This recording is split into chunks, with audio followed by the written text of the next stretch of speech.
we prayed a lot, and it really doesn't seem like God answered. Does your suffering move God at all? Like, does it even matter to him? Or does your suffering potentially put you in a space where you can hear God even more when he does speak?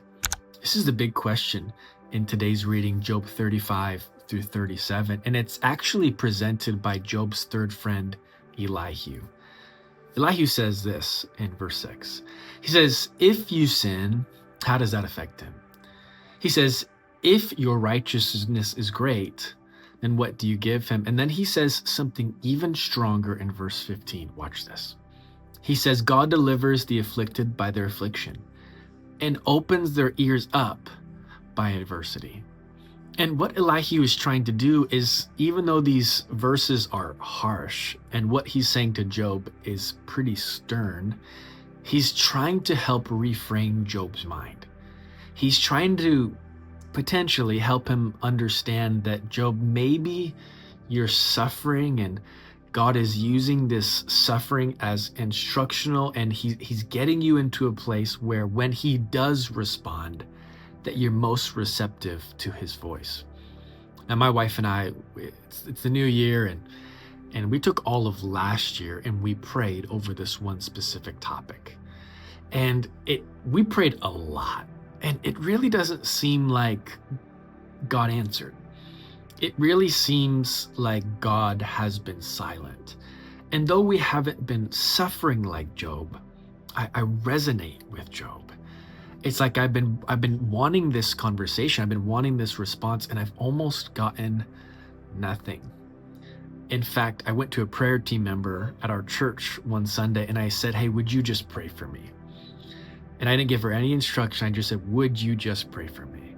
And she began to pray, and she said, the Lord says that you're right where you should be, and you've not missed my voice. In other words, God is saying, I'm gonna speak, I just haven't yet.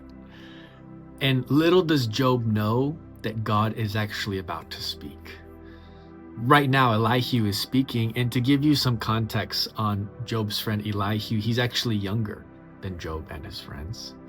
And he speaks last, but he speaks differently. Because his theology is, he's not accusing Job of secret sin. And he also doesn't claim that suffering is always a result of punishment. He's not saying that, Job, you've done something wrong and that's why you're suffering. But he argues that suffering is instructional. Then Elihu, he paints this picture of God. He reminds Job of how huge God is and how powerful and how great and how not reactive and not emotional. And he reminds Job that God is aware. And he also paints this image and points to thunder and storms and snow and wind. And little does Job know that God is about to speak to him in the middle of a storm. And Elihu kind of serves as this bridge between Job's conversation with his first two friends and then when God responds to Job. And here's the truth of the matter. Even though everything that Elihu says is not spot on and is not necessarily even theologically accurate, I think the purpose of it is for Job to realize that God's timing is perfect in all of this. And when God does respond, it's not going to be too early. It's not going to be too late. It's going to be right on time. And remember, this book of Job, it is about Job, but the whole Bible is really about us understanding the very character and nature of God. Sometimes we don't get the response when we want, but it's really, really important that we get the response when we need. And Job is about to get it himself. Listen, I can't believe that we're almost through with the book of Job. What a joy and an honor it's been. If you missed any of it, check them out here. There's a couple of days left. Stay tuned as we finish out the book of Job.